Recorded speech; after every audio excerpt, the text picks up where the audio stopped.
It's Peter Carney from My Food Garden. I'm in my garden here in Sanford, and this garden bed here has been prepared to plant ginger. It's just the right time of the year to put ginger in.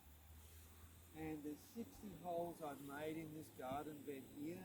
The soil's been loosened and there's some gypsum being put in, and it's been mulched and it's been moistened.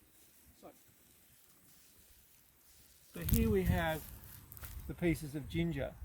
So I got 3 large pieces of ginger and cut the ginger so that there were 2 nodules for each piece.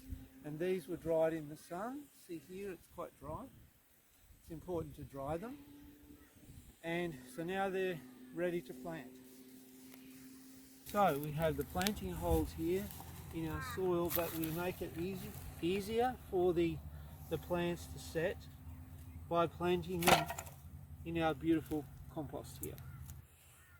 So we have the nodule here pointing upwards. That goes nicely snug in the hole there. As my granddaughter says, we're putting the blankets around it and it's all happy. There's another one there. Okay. So how far down would you put it? So that was buried about that deep. Okay.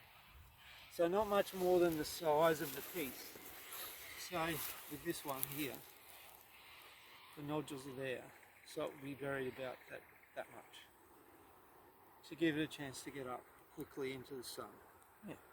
Alright, so these will be then watered again, because it's very important to keep lots of moisture into them now. It's quite hot, it's been over 30 degrees today, so we'll keep the moisture up on these, and they should be popping out of the ground in about 2 weeks.